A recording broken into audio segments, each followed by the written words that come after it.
I've been pretty bored lately, so what better to do than put my logo on a bunch of random products.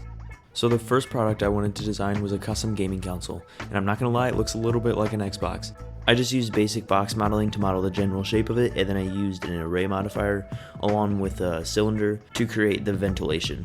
After I cut it out with a Boolean modifier, all I had to do was add a few buttons and a disk drive. Just like that, all the modeling is done. Now I just need to work on the textures. And that's exactly what I did. I added two plastic materials, one black and one blue, for the main part of my console. After that, I gave the main button an emission material. Then all I had to do was slap my logo on it a few times, duplicate it so you could see both sides of the console, and then finish it up with some lighting. As I'm editing this, I just realized that was only 40 seconds of the video. I'm a little bit concerned because I only have two other products that I did, but this console is done. There's a final render. It looks pretty cool. On to the next one. But before we go on to that, I would like to interrupt this program.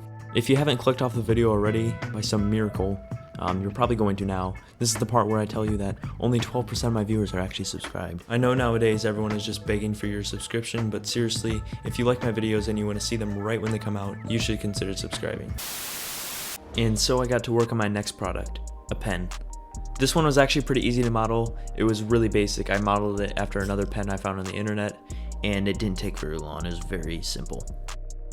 Next, I gave it a metal material with procedural surface imperfections.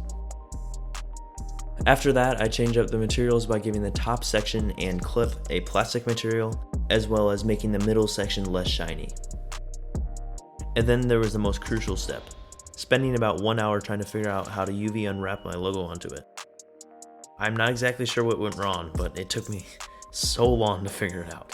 So I used that image to determine the mix between the two materials for the center. So now all that was needed was the lighting, and to start it off I used an HDRI.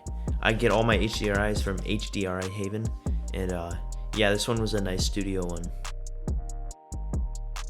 All that was left on the lighting was to add a few lights to highlight the shinier areas.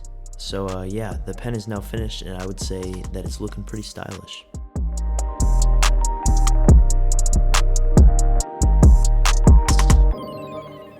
Have you ever wanted one of those steel cups that everyone has, except it's not actually real and it has my terrible logo on it?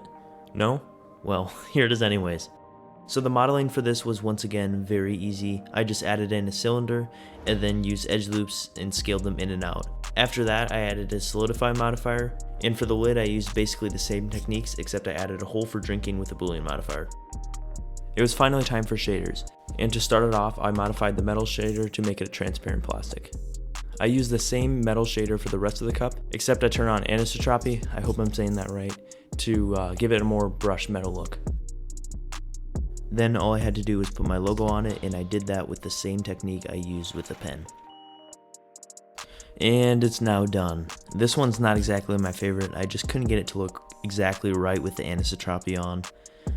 It just reacts with the light very weirdly, but it would look weird without it as well, so I don't know what the deal was. I just couldn't get it to look how I wanted. And yeah, that's all I really have time for today. If you did enjoy, maybe consider subscribing, and I will see you in the next one.